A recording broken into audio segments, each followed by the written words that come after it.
E eu hoje vou falar da inferência estatística. Significa que nós tivemos vários momentos que estávamos a fazer desenvolvimento e que puderam ver noutros vídeos onde tivemos tempo em que falamos da estatística descritiva e nós dissemos na altura que a estatística descritiva ela era muito usada, que era para pegar e descrever características, para descrever uma determinada característica que existir, uma característica que nós tivermos a estudar. E aí nós tínhamos um conjunto de medidas que determinávamos, e essas medidas serviam para explicar como é que aquela característica estava a se comportar. E aí nós dissemos que a estatística descritiva era guiada por meio de medidas estatísticas. E essas medidas estatísticas nós dissemos que havia medidas que eram de tendência central, que indicavam o centro da distribuição. Quer dizer, o intuito dessas medidas é tentar puxar os dados para o centro da distribuição ou indicar onde é que fica esse centro da distribuição. Por outro lado, falamos da medida de posição, que com elas podíamos encontrar onde é que está a posição de cada elemento. Por exemplo, quando nós queremos determinar onde é que está o elemento percentil 17, onde é que está o elemento percentil 50, onde é que está o elemento percentil 90, onde é que está o elemento decil 4, ou qual é a percentagem ou a quantidade de elementos que estão abaixo do percentil 60. Então nós tínhamos que determinar esse percentil. Significa que era com base numa posição concreta em encontrarmos um conjunto de elementos ou que estão naquela posição ou que estão acima ou abaixo daquela posição. Daí que nós estávamos a dizer que aquelas são medidas de posição. Falamos também das medidas de dispersão, que eram medidas ligadas à variabilidade. Quando os dados encontram-se dispersos, ou como estão desfasados um do outro. Então ali nós estávamos a falar de medida de dispersão. E de dispersão indicamos na altura que havia de dispersão relativa, porque cada medida era calculada relativamente a uma outra medida. O exemplo disso, falamos de dispersão relativa quando falamos da variância, porque ele é relativa à média. Falamos do coeficiente de variação, é relativo à média. Falamos do desvio padrão, é relativo à média. E há outros desvios, como neste caso, nós estamos a falar de desvio médio e por aí em diante.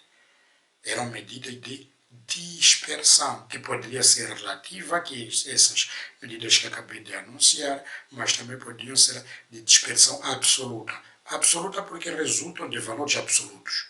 Por exemplo, amplitude total. Significa que era a abertura máxima que a nossa amostra tinha. Significa que nós pegávamos um valor que está no extremo mais baixo e o valor que está no extremo mais alto, subtraíamos esses dois valores. O outro caso era a amplitude de classe, em que queríamos apanhar qual é a abertura máxima que uma classe tem que ter.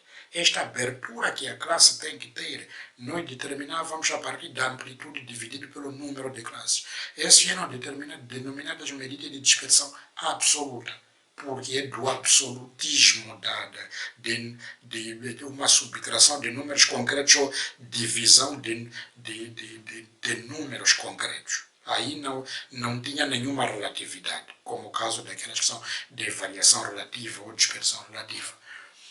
Para o caso de medidas de posição, já tinha dito, falamos de percentis, decis, quartis, naquelas medidas que são de tendência central que indicam o centro da distribuição, falamos da moda, que é aquele valor que ocorre com maior frequência, falamos da mediana, que é o valor que está na posição n sobre 2, isso significa a posição central. Se a quantidade de dados é ímpar, e pronto, arredondamos por excesso essa posição. No caso a quantidade de dados se é par, são os dois centrais divididos por 2, e ali aprendeu-se técnicas. Que o primeiro momento era pôr os dados em rol, significa numa ordem que podia ser crescendo ou decrescendo. Então, a mediana eram os dois valores que estão no centro, que era preciso somar e dividir por 2, caso a quantidade de... Ou então é o próprio mesmo valor central se a quantidade de dados era ímpar. Então, nisto, também falamos das formas da representação. Quando é que uma variável é representada graficamente ou então é representada ou é representada de forma tabular, em uma tabela, tanto como nós vimos o caso do cruzamento de variáveis, quando nós vamos cruzar uma quantitativa com uma quantitativa, como é que se representa, cruzar uma qualitativa com uma quantitativa, como é que se representa, o cruzamento de duas variáveis qualitativas, como é que nós podíamos representar. Estas são coisas que nós vimos contem neutralizado. Depois disso, falamos da possibilidade de um evento ocorrer. E aí vamos a introduzir a noção probabilidade, e com várias definições, para o caso da definição clássica, o caso em que define-se que as probabilidades têm de ser igual a 1, que é a probabilidade é entre 0 e 1, e o outro modelo de definição, quando os eventos são independentes, dependentes. Falamos do caso da probabilidade condicional, falamos do caso de eventos que são exclusivos ou não exclusivos, tudo isso como forma de definição de probabilidade pelo teorema de Bayes, através da probabilidade total, por aí. Depois disso nós dissemos, se a cada variável podemos associar uma probabilidade, a soma dessas probabilidades é 1 e a probabilidade varia entre 0 e 1, por definição, então nós dizemos que estamos esperando uma variável aleatória. Podia ser discreta ou contínua. Se for contínua, a respectiva probabilidade é representada através de uma função densidade de probabilidade, uma função f de x qualquer, função densidade de probabilidade.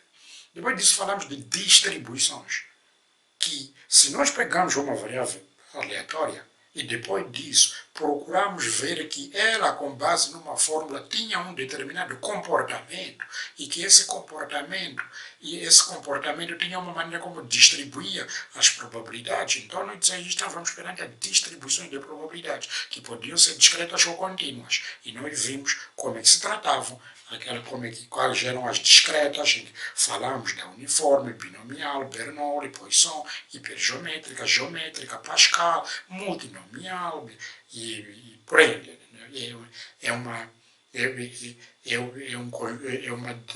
São dezenas de distribuições teóricas discretas. Depois também as contínuas, que são aquelas que são descritas por meio de alguma função de densidade de probabilidade, por exemplo, distribuição beta, a distribuição gama, a família gama, falávamos da distribuição Weibull, distribuição exponencial, distribuição normal, entre tantas outras distribuições. E nós fomos nos centrar na distribuição normal, porque normalmente os processos ligados à engenharia, à produção, que assumem geralmente que nós estamos a partir de uma distribuição que é normal e vemos o resto do comportamento.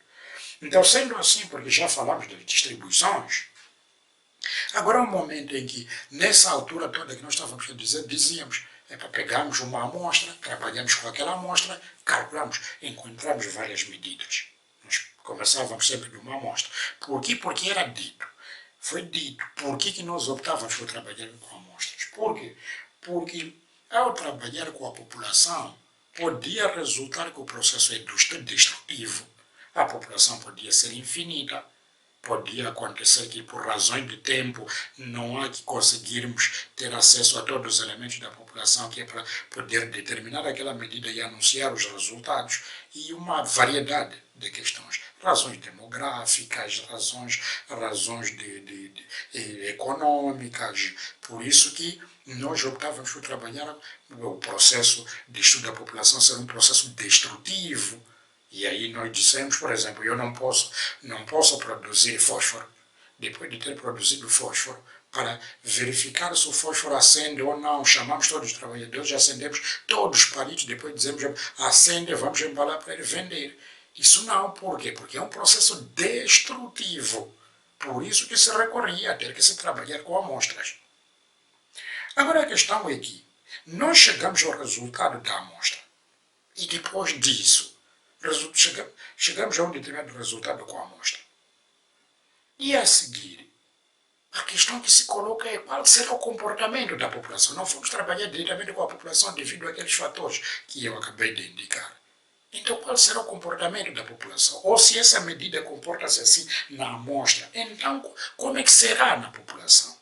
Então significa que nós, neste preciso momento, estamos a assumir que a nossa amostra deve ser uma boa amostra, uma amostra que não é viciada, e que nisto queremos encontrar qual vai ser o comportamento da população.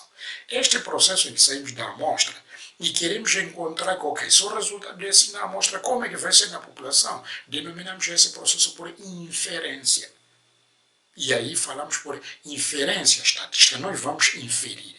Partindo do pouco, concluímos sobre o universo. Então, nós estamos ali perante a inferência estatística. E é aí onde nós começamos. Quando nós vamos à inferência estatística, significa basicamente, tem um conjunto, havia medidas, que são medidas que nós calculamos na amostra, nós dizemos o seguinte, recolhemos uma amostra, fomos ter a média tanto. Então, qual seria a média a nível da população? Essa é a questão que se coloca. Qual seria a média a nível da população? Então, ali nós estamos, o que nós queremos fazer é inferir, para podermos ver qual será esse resultado a nível da população. E nós dissemos que essa inferência nós já fazemos para intervalos de confiança, porque queremos encontrar, ok, se o resultado na amostra o resultado da amostra é este, então, em que intervalo, pelo menos, vamos ter a certeza de que o respectivo valor populacional possa se situar? Então, estamos a falar de intervalos de confiança. Mas, claro, dizemos isto é com uma probabilidade. É com uma probabilidade. Por quê? Porque no processo em que nós saímos da amostra para a população, podem ocorrer, há vários erros que podem ocorrer. Há problema ou recolhermos mesmo a amostra, pode ter ocorrido vários erros. Erros de leitura, o posicionamento, onde estava a pessoa que fazia a leitura dos dados, em termos de posição, que se situava relativamente ao instrumento de medida. Pode haver erros de paralaxe, pode haver erros ligados, erros que resultam de arredondamento, erro do próprio instrumento de recolha de dados. Por isso que nós vamos determinar em que intervalo este parâmetro, este valor populacional está com base naquele grau de confiança, que é uma probabilidade, obviamente. Então, nós a isto, como dissemos, estamos num processo de inferência. Então, significa que no processo de inferência partimos da amostra para encontrar todo o universo. E aí eu vou colocar aquilo que são as principais medidas para poder tratar. E eu vou dizer aqui, nós estamos na amostra. Na amostra, nós vamos encontrar a estatística, ou então lá nós apanhamos o estimador. Isso em termos gerais, né, sem querer ir para um lado muito mais específico. A nível da população, nós vamos encontrar, aqui em vez de estimador temos a estimativa. Se tínhamos estatística, então aqui estamos a falar do parâmetro.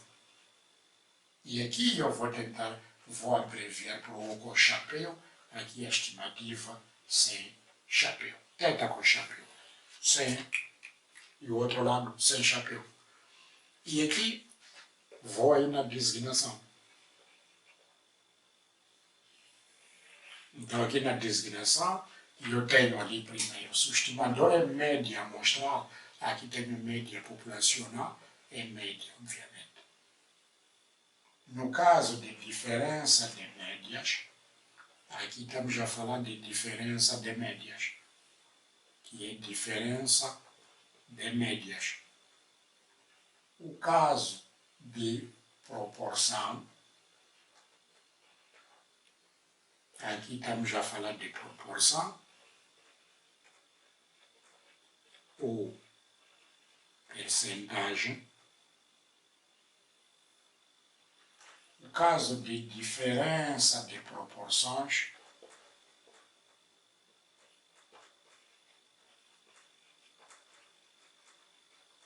ou diferença de percentagens.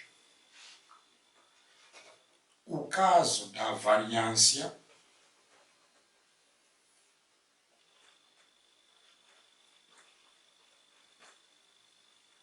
o caso da razão de variâncias,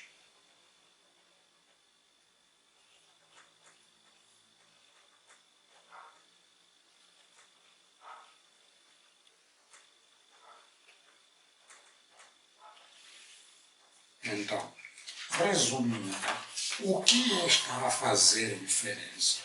O que vai significar o nosso processo de inferência estatística? Nosso processo de inferência estatística, quando saímos da amostra para a população, isso denomina-se inferência.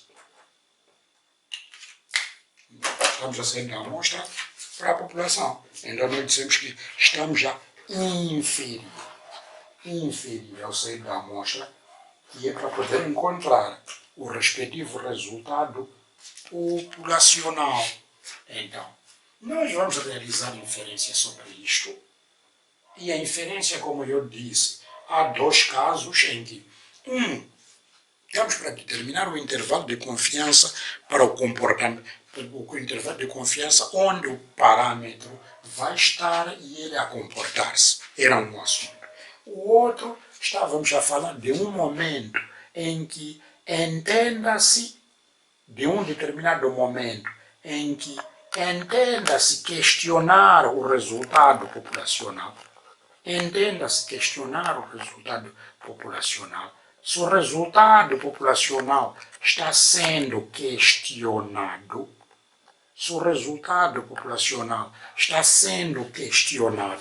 então nós precisamos de testar no intuito de tentar validar.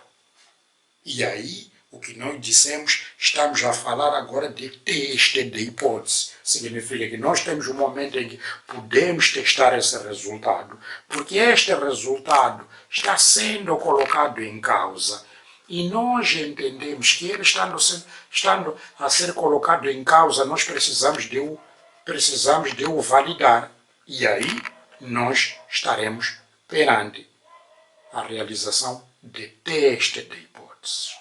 Então, nós aqui vamos tratar de intervalo de confiança e teste de hipótese a nível da inferência estatística. Teremos esses dois grandes grupos de capítulos. Então, vamos para o primeiro. Significa que, como é que nós vamos apanhar o intervalo de confiança, como eu estava a dizer? Será a probabilidade de termos o estimador menos o erro padrão de estimativa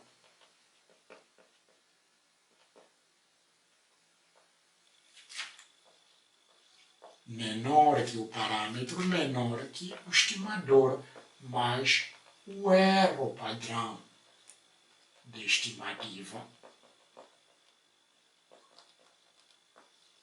Isso igual a 1 menos alfa, em que 1 menos alfa é o nosso grau de confiança. Então significa que o nosso intervalo de confiança será retirado a partir desta probabilidade, entre o estimador menos o erro padrão de estimativa e o estimador mais o erro padrão de estimativa. É aí onde nós vamos encontrar a uma probabilidade de 1 menos alfa. Em geral, 1 menos alfa usa-se 95%, 98%, 99%, 90% para 1 menos alfa. O que significa que o alfa funciona no sentido contrário. Se 1 menos alfa é 90%, o alfa é 10%. Alfa é caso, né? Então, se 1 menos alfa é 90%, alfa é 10%. 1 menos alfa 95%, alfa 5%. 1 menos alfa 98%, alfa 2%. 1 menos alfa 99%, alfa 1%. Então, assim sendo, nós aí já começamos. Agora vamos para o caso muito simples. Já que também com o intervalo de confiança podemos responder várias questões, como por exemplo, qual é o erro padrão de estimativa? Qual é o tamanho da amostra que foi usado para encontrar esse resultado? Qual é a amplitude total dessa amostra? E por outro lado, determinamos qual é o intervalo em que aquele parâmetro efetivamente se encontra. Então, No caso do intervalo de confiança, vamos para caso a caso. Primeiro caso, 1. Intervalo de confiança para a média. Para a média 1000. Okay. Eu vou escrever aqui para a média, entre parênteses 1000. Então aí temos dois casos. Temos dois casos. O caso A, se o desvio é conhecido. Então, se o desvio for conhecido, nós teremos probabilidade da média menos Z desvio raiz de n menor que média, menor que x médio mais Z desvio sobre raiz de n igual a 1 menos alfa. Então, o nosso intervalo de confiança será aquilo que aparece ali dentro. O B, caso B, se desvio é não conhecido. Então, aí temos dois casos. B.1, n maior do que 30. Significa que estamos a falar de uma amostra grande. Então, significa que teremos P, x médio menos Z, S sobre raiz de n, menor que média, menor que x médio, mais Z, S sobre raiz de n igual a 1 menos alfa. Então, o desvio a usar ali passa a ser desvio amostral, mas continuamos a usar distribuição normal, que significa estaremos a usar o Z normal. O caso 2, B.2, se n é menor ou igual a 30, então teremos probabilidade x médio menos TS sobre raiz de n, menor que média, menor que x médio, mais TS sobre raiz de n igual a 1 menos alfa. Onde T, estamos a falar de distribuição, T estudante que tem n menos 1 graus de liberdade. E aí a pergunta que se coloca, o que é n menos 1 graus de liberdade? Significa que nós estamos a dizer que se nós, porque o tamanho de amostra é pequeno, nós podemos recolher n amostras.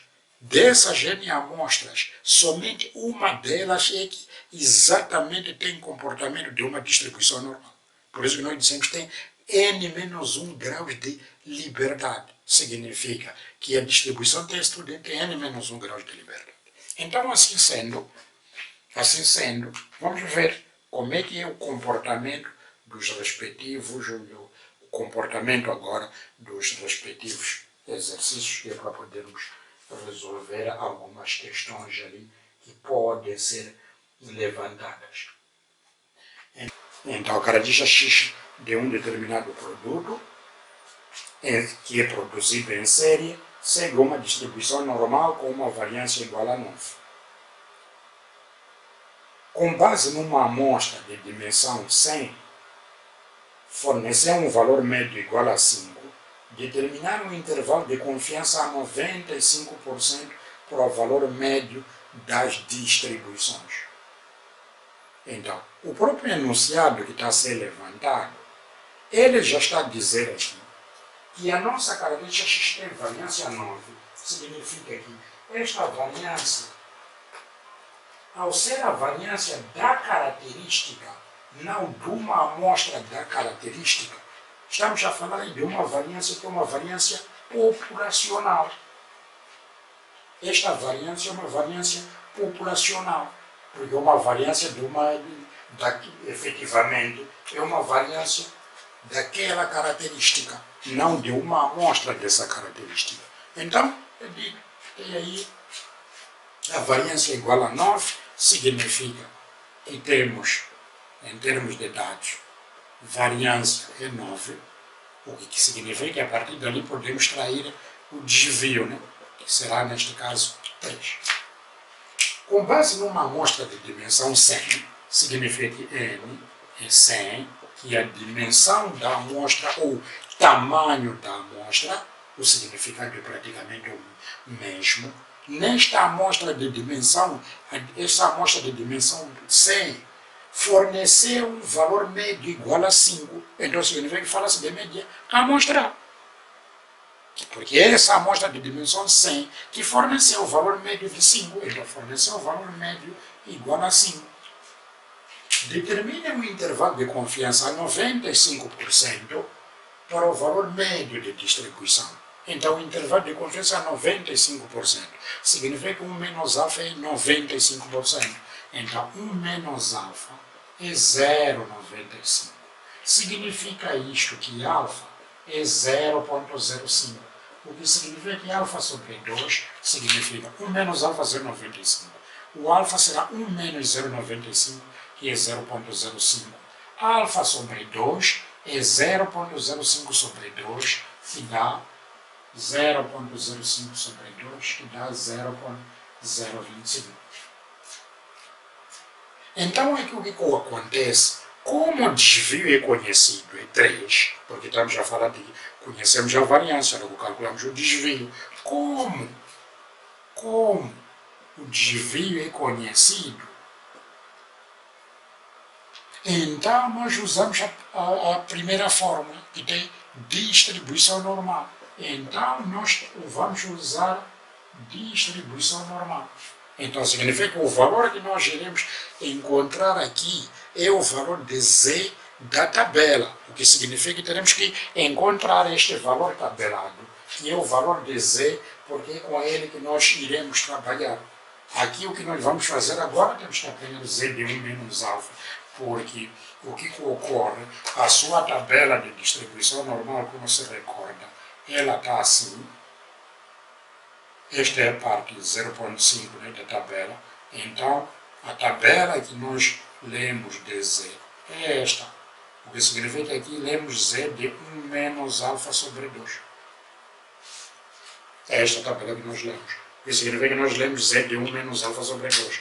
Então temos que calcular 1 menos alfa sobre 2. Então, 1 menos alfa sobre 2 é 1 menos 0,025, que é 0,975. Então, vamos a dizer que Z, queremos Z de 0,975. Significa ir à tabela de distribuição normal, procurarmos a linha e a coluna da probabilidade 0,975. Temos que procurar a linha e a coluna da probabilidade 0,975. Então, é isso que nós temos que procurar na tabela de distribuição normal, que é para obter este valor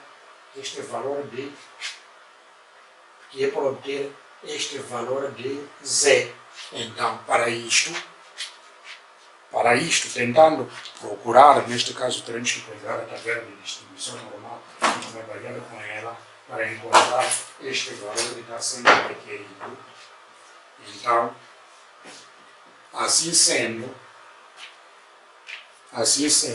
se nós virarmos ali para a tabela de distribuição normal, como nós vimos ali na tabela, então significa Z de 0,975 está na linha 1,9, coluna 6.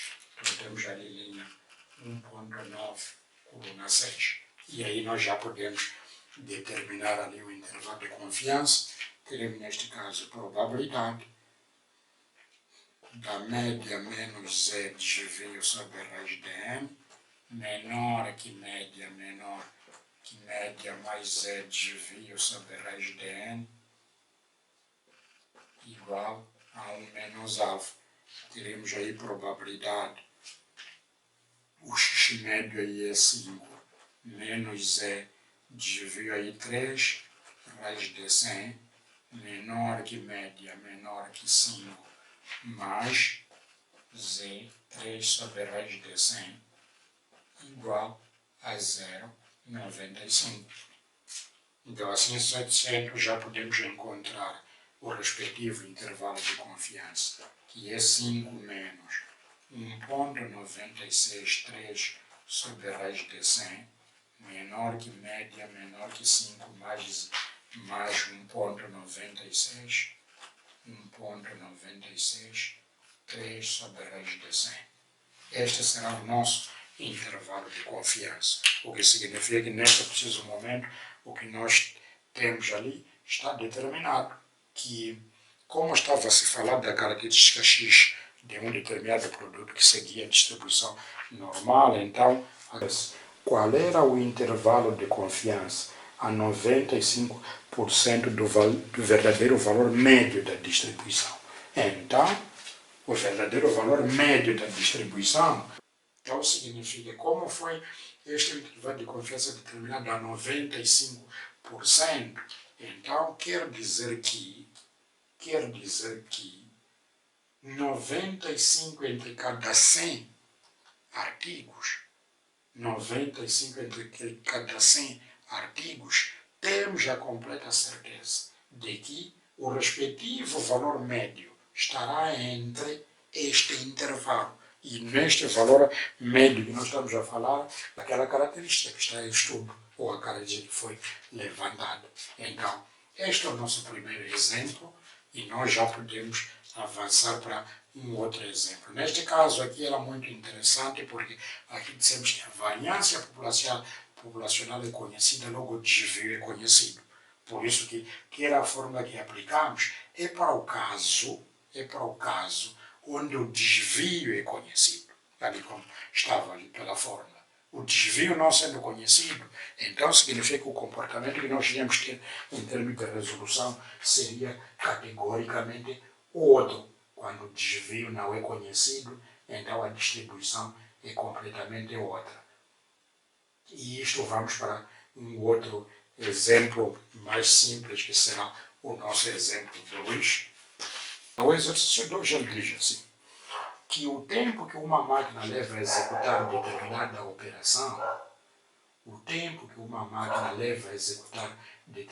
operação, numa peça, está sujeito a variações. Assim sendo, para verificar se as condições de funcionamento da máquina estão dentro das normas, registra-se 12 vezes o referido tempo. Então, registrou-se 12 vezes o respectivo tempo, de 9 segundos. O tempo é dado em segundos. Primeiro é 29. A seguir, 33, 36 segundos. 33, 36 segundos. A seguir, 35 segundos, 36. 35, 36. 40, 32, 37. 40, 32, 37. 31, 35, 30. 31, 35, 30. E por fim, tem aí 36. 36. No total aqui, tem de ser 12 dados, 2, 4, 6, 8, 10, estão aí 12 dados.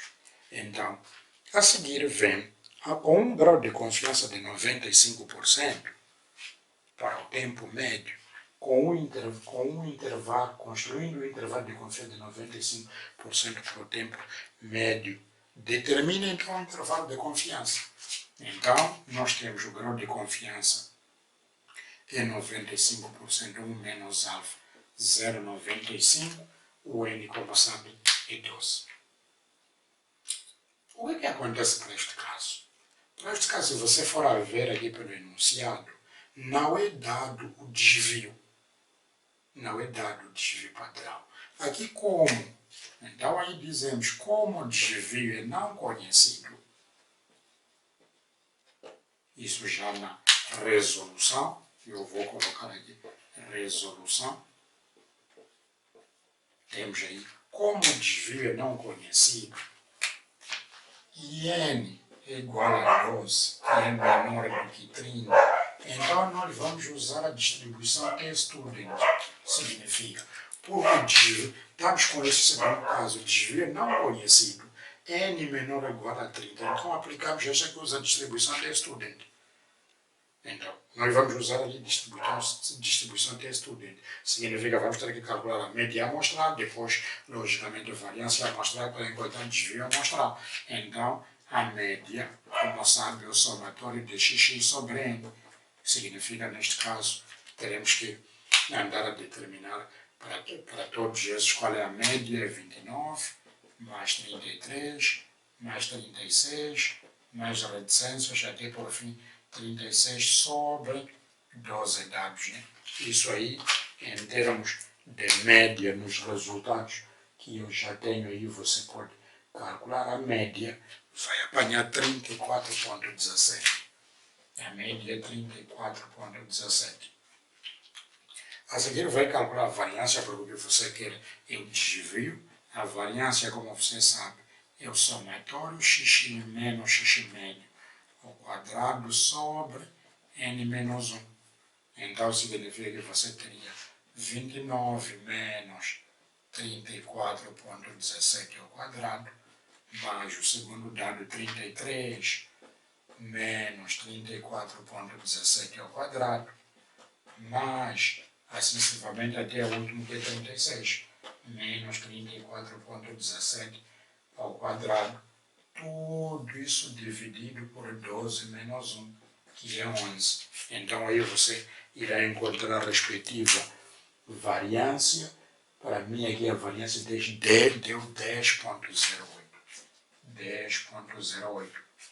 O desvio, como é raiz quadrada da variância, desvio raiz quadrada da variância, isso você já sabe, a partir da estatística descritiva, é raiz quadrada de 10,08, que significa 3,18. Isso pela perspectiva desvio, já está ali o desvio padrão. E também tínhamos isso 1 menos alfa é igual a 0,95. Tínhamos determinado que alfa sobre 2 é 0,025.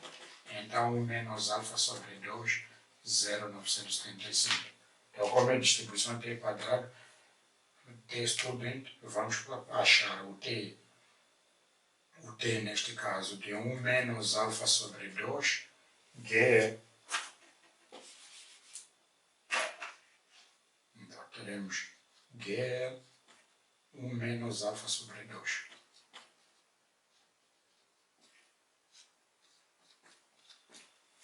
Então GL é igual a GL, graus de liberdade N menos 1, 12 menos 1, que é igual a 11 graus de liberdade.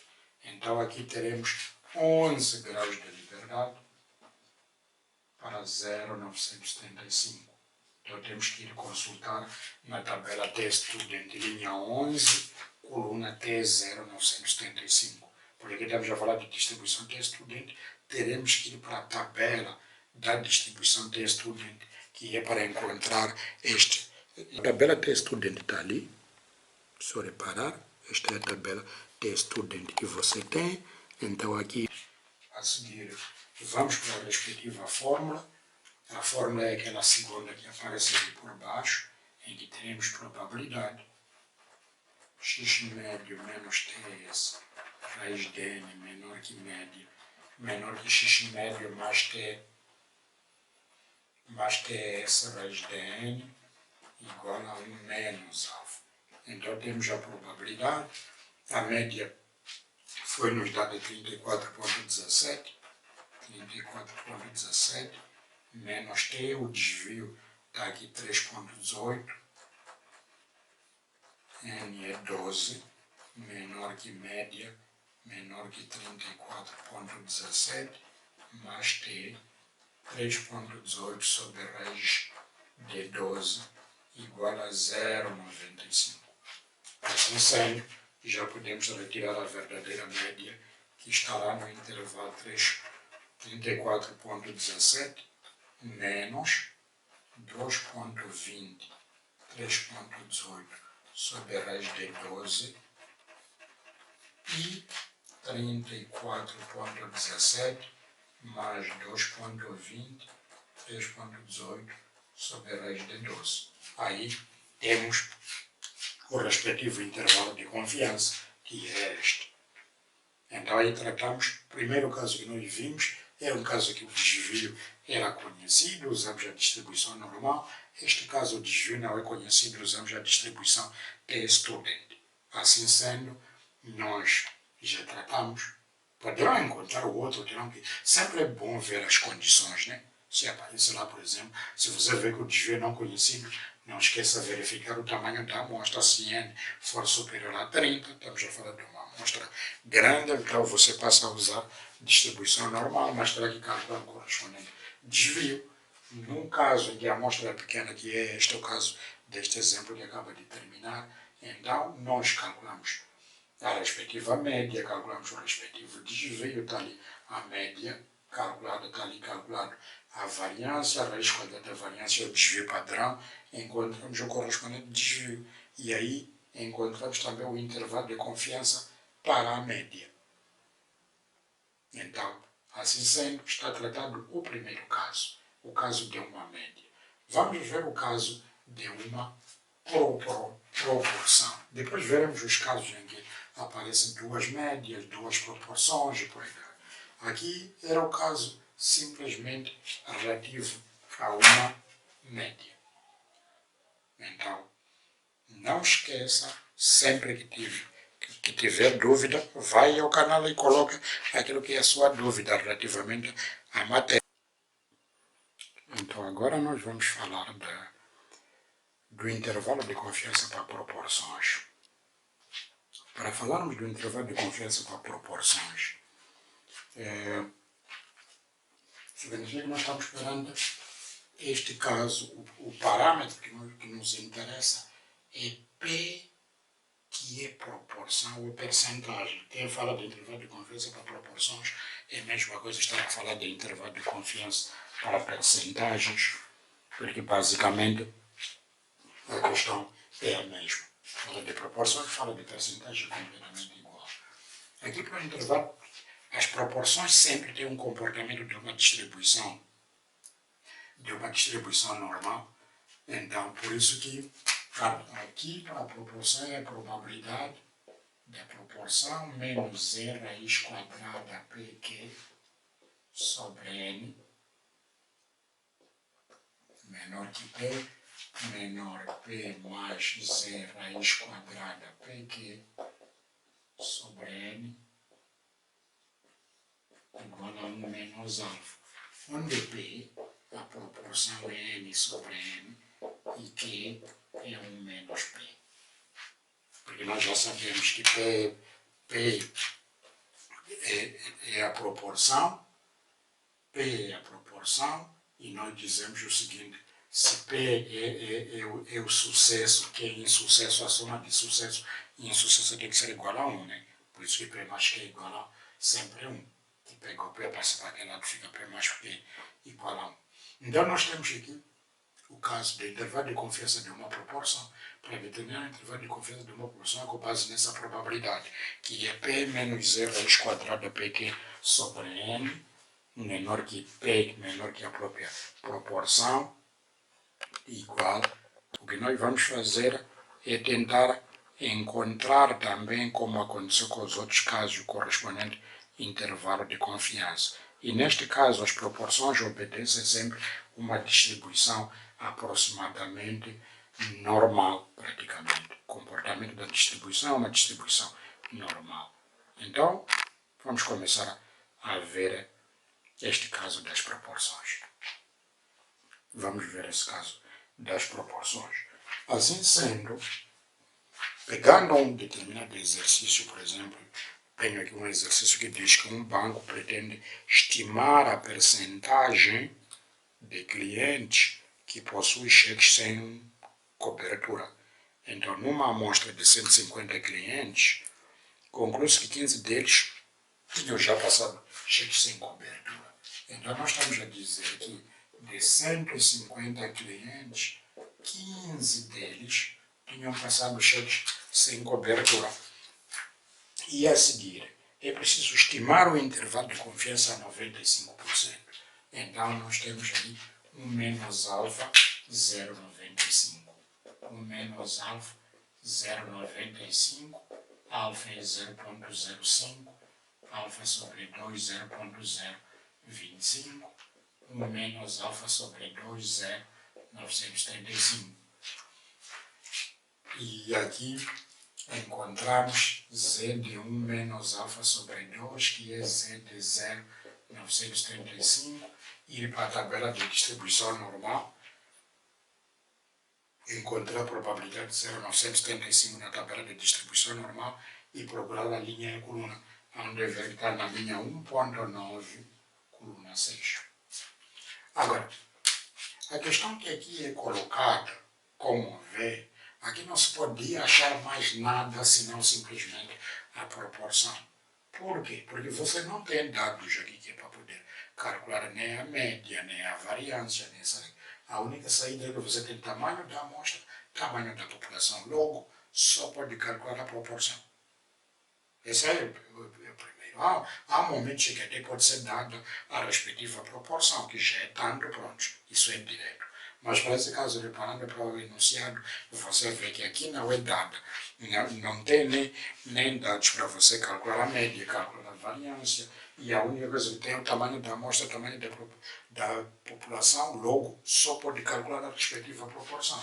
Então, tem ali a proporção igual a n sobre n, que significa 15 sobre 50. Isso dá 0,1. O que, como é igual a 1 menos p, é 1 menos 0,1, que dá 0,9. Então, voltando para a nossa fórmula, terá aí a probabilidade p menos z raiz quadrada pq sobre n menor que p, menor p mais z raiz quadrada pq sobre n igual a 1 menos alfa. Então teremos aí probabilidade, a proporção está aí 0,1 menos z raiz quadrada 0,1, 0,9 sobre n 150 menor que p, menor que 0,1 mais z raiz quadrada 0,1 vezes 0,9 sobre 150, isso é igual a 0,95. O que quer dizer que a respectiva percentagem da população que passa cheques sem cobertura está entre 0,1 menos 1,96 raiz quadrada 0,1, 0,9 sobre 150 e 0,1 mais 1,96 raiz quadrada 0,1, 0,9 sobre 150. Então, a respectiva proporção ou percentagem de pessoas que passam cheques sem cobertura está exatamente nesse intervalo. Então, aí nós falamos de intervalo de confiança para proporções ou então para percentagem, que é exatamente quase a mesma situação. Falando de proporção e percentagem é a mesma coisa. Agora, como tratamos de proporções, agora vamos para o caso em que tratamos, por exemplo, de uma variância. Vamos para o caso de uma variância. Coloca variância ou então de desvio lateral. Então tem dois casos. A linha A. Se a média é conhecida, então nós teremos probabilidade. Temos aí x e menos média ao quadrado, somatório, sobre q quadrado de 1 menos alfa sobre 2, menor que variância menor, somatório x menos média ao quadrado sobre q quadrado de alfa sobre 2 igual a 1 menos alfa. Porque aí conhecemos a média. O caso B, a média é não conhecida. Como a média é não conhecida, teremos probabilidade n menos 1 s ao quadrado sobre q quadrado de 1 menos alfa sobre 2 menor que sigma ao quadrado n menos 1 s ao quadrado sobre q quadrado de alfa sobre 2 igual a 1 menos alfa. Então, temos os dois cenários. Um quando a média é conhecida, o outro quando a média não é conhecida. São dois cenários para determinar o intervalo de confiança da variância ou então do desvio. Se for do desvio, é só questão de meter raízes quadradas nisto, né? vai submeter a vezes quadrado e vai encontrar para os casos de desvio. Estes são os casos seguintes que nós vamos tratar do intervalo de confiança para o caso da variância. E no intervalo de confiança, para o caso da variância, foi dito que existe esse caso em dois casos, quando nós conhecemos a média e o caso em que não conhecemos a média. Então vamos a um exemplo.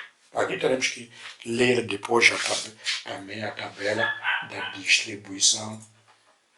Teremos que ler também a tabela da distribuição Q quadrado, que é para poder ver, porque como veio, segue a distribuição Q quadrado, a distribuição Q quadrado também tem n-1 graus de liberdade. Basta não ter um comportamento de uma distribuição normal, temos n-1 graus de liberdade, isso sempre quando se trata de uma amostra, quer para ter estudante, quer para o caso de Q quadrado. Agora vamos ver. Aqui um exemplo diz que recolheu-se uma amostra aleatória de dimensão 5.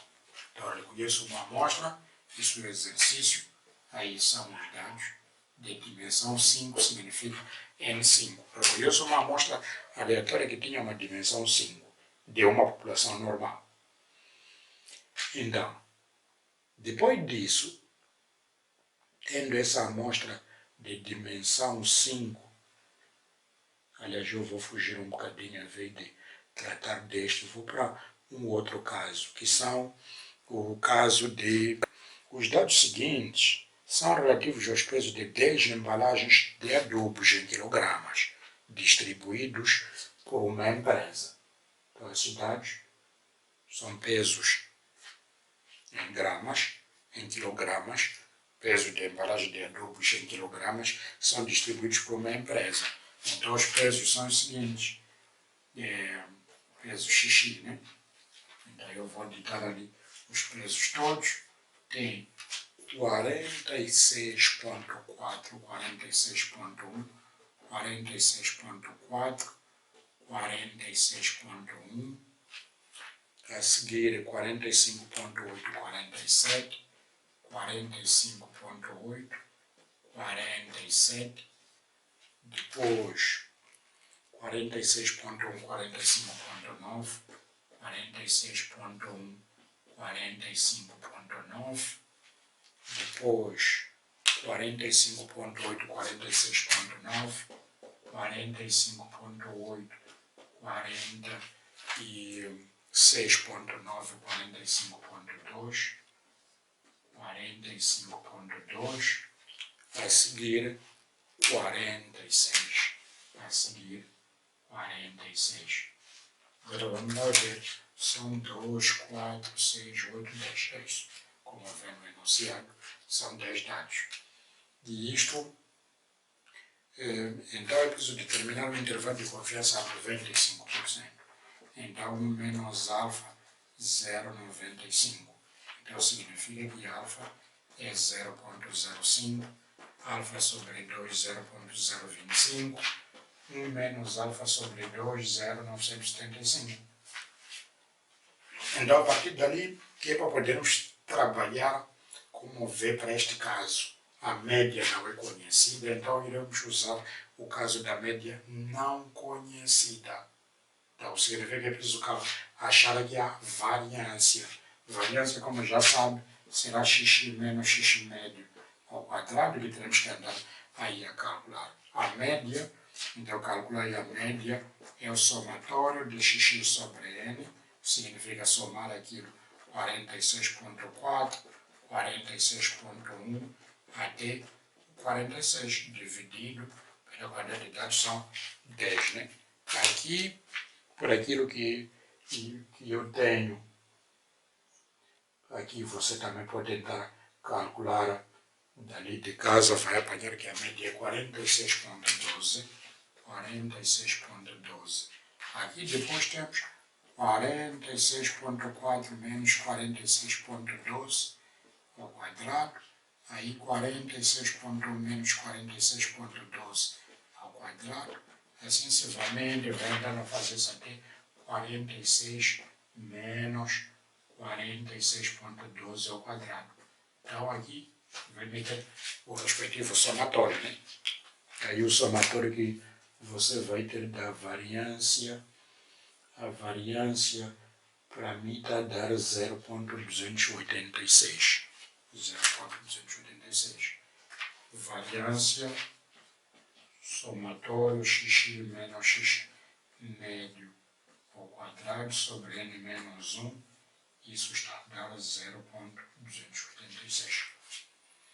Tendo aí a variância de 0.286, então pode-se achar aquele intervalo de confiança para a variância enquanto a média não é conhecida. Então aí teremos probabilidade n menos 1, n ali é 10, 10 menos 1, S ao quadrado a variância 0.286 sobre Q quadrado de 1 menos alfa sobre 2, menor que sigma ao quadrado, e aí 10 menos 1, 0.286 sobre Q quadrado de alfa sobre 2, igual a 0.95. Agora o que nós temos que fazer é achar Q quadrado de alfa sobre 2, Q quadrado de 1 menos alfa sobre 2. Se calcularmos GL n menos 1, significa 10 menos 1, que é 9. Então teremos Q quadrado de GL menos alfa sobre 2, que é Q quadrado 9 graus de liberdade 0,935. O outro é Q quadrado GL alfa sobre 2, que será neste caso Q quadrado 9, 0.025. Então é só questão de procurar esses dois valores na tabela, né? Um Q quadrado GL 1 menos alfa sobre 2, o outro Q quadrado GL alfa sobre 2. Então o que nós vamos fazer é ir à tabela, procurar esses dois valores que aí são evocados. Então, são esses dois valores que são necessários. Q quadrado de esses valores que são evocados, o Q quadrado de 1 menos alfa sobre 2 GL, que significa que aí GL 1 menos alfa sobre 2, graus de liberdade são 9, 1 menos alfa sobre 2, 0,975. Isso nós vamos procurar na tabela. Linha 9, coluna 0,975. Depois iremos para o outro GL alfa sobre 2, linha 9, coluna 0.025. Mas isso na tabela de distribuição Q quadrado. Então, indo para a tabela de distribuição Q quadrado, coluna 0,975, está aí. Se descemos para a linha 9 é esta. Aí na interseção, o valor que está é 19. Então significa Q quadrado 975, linha 9 é 19. Depois também teremos Q quadrado 0.025, linha 9 é 2.70. Então 2.70, o outro é 19. Assim sendo, então podemos voltar para aquilo que são os valores ali de Q quadrado. Um é 2.70, o outro é 19. Aqui 2.70, o outro é 19. Então, tendo esses dois valores, então pode-se determinar agora qual é o intervalo de confiança deste parâmetro. Então 10 menos 1 é 9. 9 vezes 0,286 sobre Q quadrado de 1 menos alfa sobre 2 é 19. Menor que sigma ao quadrado menor que 9 vezes 0.286 sobre 2.70. Então, assim, está obtido um intervalo de confiança para a variância se a média é não conhecida. A média é não conhecida, por que se diz que a média é não conhecida? Porque a partida No enunciado ali é formulado, o enunciado não dava a média. E como o enunciado não dava a média, a única saída que teve que se fazer ali é recorrer à fórmula e reparar na fórmula qual é o caso que trata da média não conhecida, porque o enunciado não tem média. Como não tem média, vai-se para o caso da média não conhecida. O outro caso ali é o caso referente à média quando ela é conhecida. E a média que está sendo falada de conhecida ou não conhecida refere-se à média populacional. É a média populacional que deve ser conhecida ou então não conhecida. Então, o outro caso que pode ver é aquele caso em que, caso a média não seja dada, aí não tem nenhuma. Se a média não é dada, então vai ter que usar aqui, praticamente significa que, por exemplo, se esta média tivesse sido dada, estaríamos a pegar aqui no cálculo, em vez de calcular a variância nessa linha onde metemos x menos x médio ao quadrado, esta média não seria amostrada, estaríamos a substituir essa média populacional e faríamos um cálculo idêntico, e aqui, no fim, queríamos o somatório. Então, aqui é o caso dos intervalos, do caso de intervalo de confiança, de uma variância. Tem dois cenários, se a média é conhecida ou se a média é não conhecida. Então, havendo um caso de um exemplo da média, quando a média é conhecida, facilmente depois poderá-se ver e propor-se a correspondente resolução. Por exemplo, tem um caso simples aqui, que x era uma variável aleatória com distribuição normal, que tem aí o 8 e desvio padrão. Então, significa que a partir daqui, a média está aí dada é 8. Obteve-se os seguintes valores. Então, obteve-se aí xi, isso para 9 observações, n igual a 9. Então, obteve-se os seguintes valores: 7.2, 7.8, 7.2, 7.8, 7.5, 8.6, 7.5, 8.6. O outro valor seguinte, 7.9, 8.3, 7.9, 8.3. E a seguir 6.4, 8.4, 6.4, 8.4 e por fim vem aí 9.8. 9.8. E aí vamos meter somatório. Aí a seguir podemos ter a média dada ali é 8, então temos x menos média ao quadrado.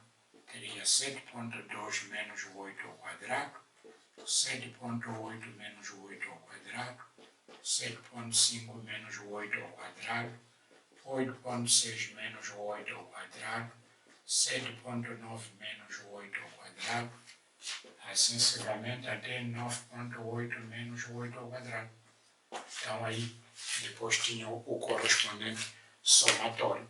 Aqui a única coisa é este somatório que era necessário. E aí teria P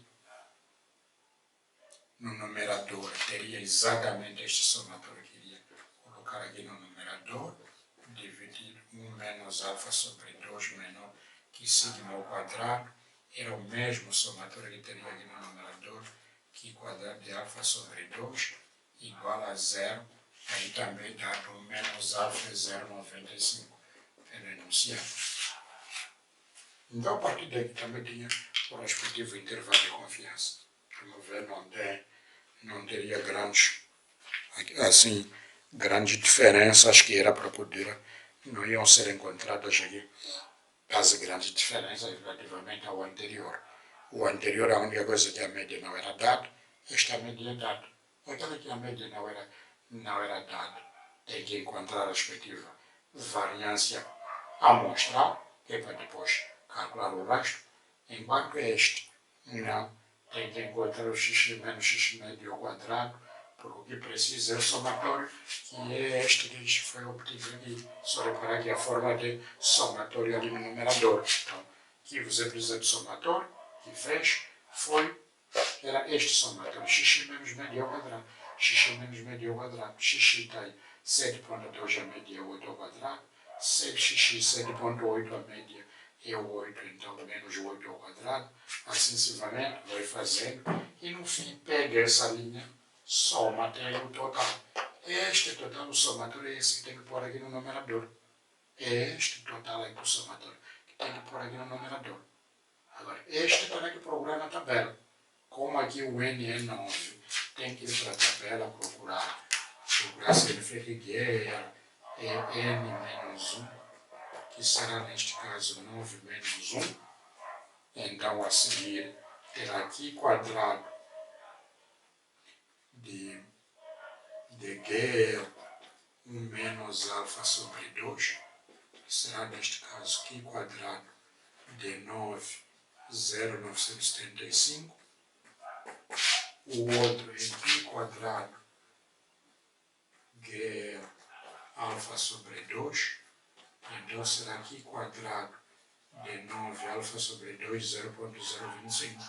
Eu só estou de consultar os dois valores na tabela. Tendo os dois valores na tabela, só substituir ali, que é para poder apurar e tirar o respectivo intervalo de confiança.